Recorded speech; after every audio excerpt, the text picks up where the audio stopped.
नमस्कार दोस्तों, stock market studies में फिर से एक बार आपको बहुत-बहुत स्वागत है।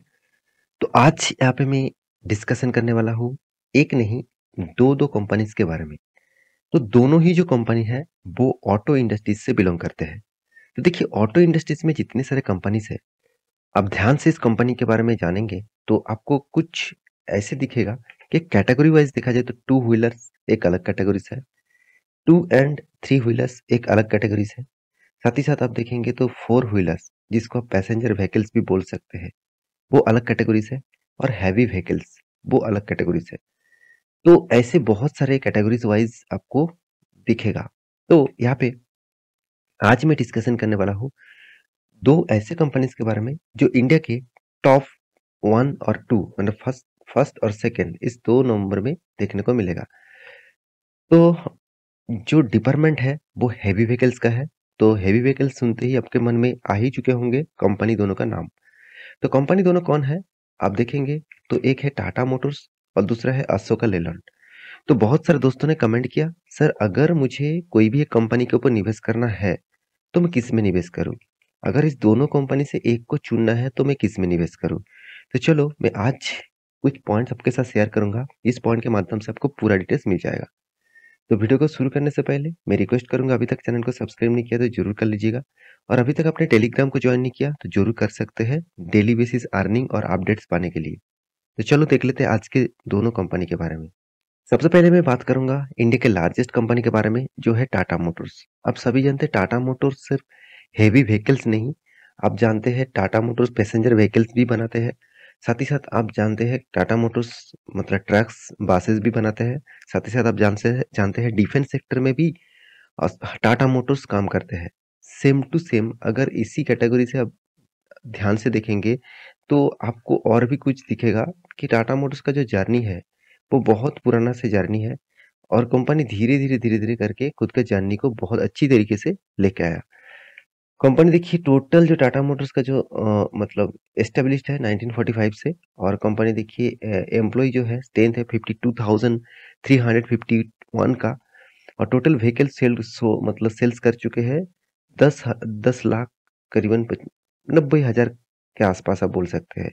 सेल्स एंड सर्विस का जो पॉइंट्स है 9,300 का सेल्स एंड सर्विस का पॉइंट्स है। तो इसका स्ट्रेंथ आपको सामने दिख रहा है। तो सिर्फ देखिए इंडिया में नहीं, आप ध्यान से देखेंगे तो मतलब पूरा का पूरा वर्ल्ड में ही इसका बिजनेस देखने को मिलेगा। अब पूरा वर्ल्ड में ही इसको बिजनेस देखने को मिलेगा। यूरोप कंट्री बोलिए, अमेरिका बोलिए, नाउ नॉर्थ और साउथ अमेरिका बोलिए और साथ ही साथ चाइना बोलिए, जापान बोलिए, हर कोई कंट्रीज में इसका गाड़ी देखने को मिलेगा। अब इस कंपनी का फंडामेंटल डिटेल्स के बारे में बात करूँ तो कंपनी का जो स्ट्रेंथ है 1,55 करोड़ मतलब 55,000 करोड़ का मार्केट कैप है। कंपनी का पी रेशियो अवेलेबल नहीं है, मतलब पी रेशियो उतना ठीक-ठाक नहीं है। इंडस्ट्रीज पी रेशियो बहुत हाई है। Return of equity, return of capital employed मतलब खराब पोजीशन में है इसका और कंपनी का एनुअली जो इनकम है वो अभी भी लॉसेस में है। 11,000 करोड़ 300 का लॉसेस में है। कंपनी का डेब्ट भी बहुत ज़्यादा है, करीबन 5% के आसपास, 5.5% के आसपास डेब्ट है। मतलब बहुत ज़्यादा डेब्ट है। क्योंकि देखिए मैं अगर फाइनेंस कंपनी होता तो मैं इस तरीके से डेब्ट को सहन लेते। मगर कोई एक मतलब फाइनेंस कंपनी नहीं है, फिर भी इतना ज़्यादा कर्जा लेके रखा है। अगर इसका बिज़नेस में थोड़ा-सा गड़बड़ी आए, मतलब प्रॉफिट अर्निंग रेशियो कितना भी ज़्यादा करे, तो उसको कर्जा मिटाने से ही पूरा पैसा चला जाएगा।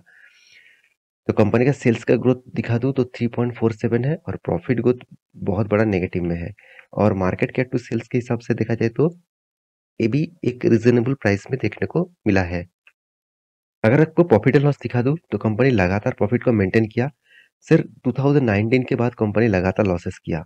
देखिए ये नहीं कि कंपनी का सेल्स नहीं हुआ, सेल्स अच्छा खासा हुआ, मगर कंपनी ने इतना ज़्यादा कर्जा लेके रखा, उस कर्जे के कारण कंपनी को ज़्यादा इंटरेस्ट देना पड़ा और साथ ही साथ डेप्रिसिएशन भी उसको यहाँ पे पे आउट करना पड़ा। तो सारे पॉजिटिव नेगेटिव करके कंपनी के हाथ में लॉसेस आया।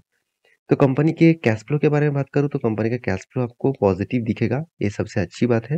साथ ही साथ इन्वेस्टर के बारे में बात करूँ तो प्रोमोटर के बाद हर कोई इंस्टीट्यूशन इसके ऊपर निवेश करना चाहते हैं। एफआईएस और डीएस ने भी अच्छा खासा माल उठा के रखा और इस कंपनी का जो रिटर्न ऑफ रेशियोज के बारे में बात करूँ तो आप देखेंगे तो कंपनी 3 साल में 39 मतलब 40% के आसपास रिटर्न दिया। 1 साल में लॉसेस दिया और 10 साल 5 साल में कुछ खास परफॉर्मेंस नहीं किया। अभी इस कंपनी का चार्ट पैटर्न आपको दिखा दूँ तो टाटा मोटर्स का जो चार्ट पैटर्न यहाँ पे बन रहा है, मैं आपको ट्रेन लाइन ड्रॉ करके दिया। यहाँ पे जो हाई किए थे करीबन आप देखेंगे तो 600 रुपीज़ के आसपास। वहाँ से गिरावट हुआ था, फिर से रिकवरी किया और उसके बाद जबरदस्त गिरावट हुआ था 2020 में। इसका मतलब को 2015 में जो हाई था लाइफ टाइम का, उस हाई को ब्रेक करने के लिए गया था 2018 में, उसको ब्रेक नहीं कर पाया। उसके बाद जबरदस्त गिरावट हुआ, 500 से कंपनी आ गया था ओनली 67 रुपीज़ के आसपास। वहाँ से कंपनी फिर से शानदार रिकवरी किया और जो हाई किया 520 के आसपास। तो अभी एक ही रेंज में यहाँ पे कंसोलिडेट कर रहा है, तो इसका मतलब फिर से ब्रेक होने का चांसेस ज़्यादा रहता है। तो ये था टाटा मोटर्स का डिटेल्स। अभी आपको दिखाऊंगा अशोका लेलैंड के डिटेल्स। तो अशोक लेलैंड के बारे में बात करूँ तो ये इंडिया के second largest heavy vehicles company है। इस कंपनी का खासियत मुझे इसी बारे में लगता है कि कंपनी जो मतलब सीएनजी का जो ट्रक्स है, तो वो ट्रक्स कंपनी ने पहले किसने लेके आया, अशोक लेलैंड में लेके आया। और सबसे ज्यादा जो बासेस है वो भी अशोक लेलैंड बेचते हैं। साथ ही साथ ईवी जो बासेस है वो भी अशोक लेलैंड फर्स्ट लेके आए थे। तो इसका भी स्ट्रेंथ बहुत स्ट्रांग है। कंपनी को कोई छोटा मोटा कंपनी मत समझ लेना, कंपनी का स्ट्रेंथ बहुत स्ट्रांग आपको देखने को मिलेगा।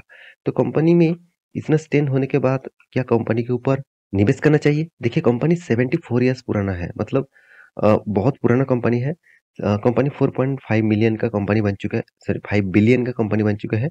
9 मैन्युफैक्चरिंग मतलब कंपनी का ग्लोबली पॉइंट्स है। और साथ ही साथ आप देखेंगे तो कंपनी लार्जेस्ट इलेक्ट्रिक बस बनाने वाला कंपनी बन चुके हैं। और साथ ही साथ फोर्थ लार्जेस्ट मैन्युफैक्चरिंग बस बनाने वाला कंपनी है, वो भी वर्ल्ड का। और देखिए सेकेंड मैन्युफैक्चरिंग कमर्शियल व्हीकल्स बनाने वाला कंपनी है इंडिया का। नंबर 1 टाटा है, उसके बाद अशोक लेलैंड है। 50 कंट्रीज के साथ कंपनी बिजनेस करते हैं, तो ये सबसे बड़ी बात है।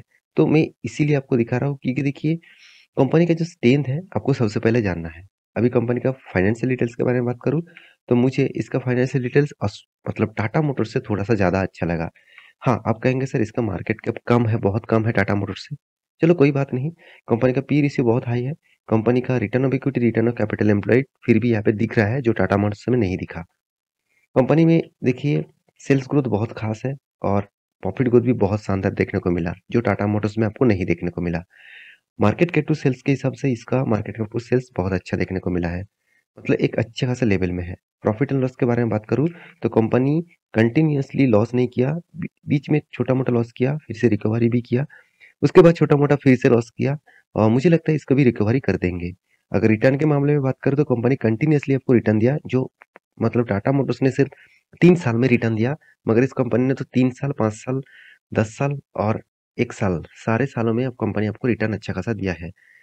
तो कंपनी का सेल्स ग्रोथ और प्रॉफिट ग्रोथ इस बार ही पॉजिटिव हुआ, पहले इस तरीके से नहीं था।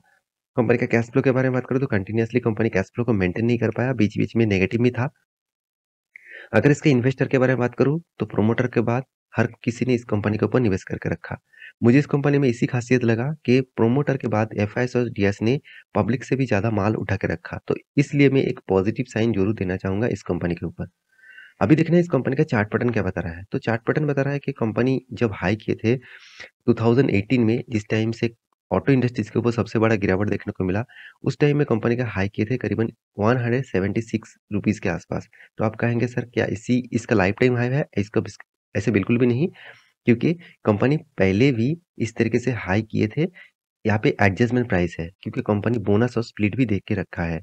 तो कंपनी उसके बाद गिरावट हुआ था और कंपनी आके खड़ा हो गया था करीबन 30 रुपीज़ के आसपास, और वहाँ से कंपनी फिर से रिकवरी किया और प्रीवियस जो हाई था उसको टच किया और एक ही जगह पे अभी ट्रेड कर रहे हैं। मेरे हिसाब से ये लेवल अगर तोड़ेगा तो फिर से एक नया मोमेंटम, नया हाई देखने को मिलेगा। अभी बारी आते हैं दोनों कंपनी के कंपैरिजन करने के। देखिए मैं कोई कंपैरिजन नहीं कहूँगा, मैं सिर्फ एक ही बात कहूँगा, दोनों कंपनी मेरे लिए खास है, दोनों ही बेस्ट कंपनी है। हाँ, अगर आपको टाटा मोटर्स के इंडस्ट्रीज के बारे में बात करूं तो टाटा मोटर्स सिर्फ हेवी व्हीकल्स में नहीं, पैसेंजर व्हीकल्स के इंडस्ट्रीज के ऊपर भी है। और लैंड रोवर, जैगुआर, इस तरीके से गाड़ी कंपनी खुद बनाते हैं, मतलब इसका सब्सिडियरीज़ कंपनी है, तो इसी का हिस्सेदारी है। तो टाटा मोटर्स को मैं ज़रूर प्रेफ़र करूँगा। ऑब्वियसली मैं ये नहीं कहूँगा कि अशोक लेलैंड खराब है, तो इस कंपनी के ऊपर भी फ़ोकस रखिए। दोनों कंपनी बेस्ट है, आपको जिसमें अच्छा लगे उसके ऊपर निवेश ज़रूर करिएगा। उससे पहले थोड़ा-सा स्टडी करिएगा। ये टोटल वीडियो कोई बाय एंड सेल का रिकमेंडेशन नहीं था, टोटल वीडियो एजुकेशन पर्पज़ में था। एक बार रिसर्च करना, उसके बाद निवेश करना। मिलते हैं इसी तरीके से नया स्टॉक लेके, तब तक के लिए अच्छे से रहिए, अपना ख्याल रखिए। Bye bye.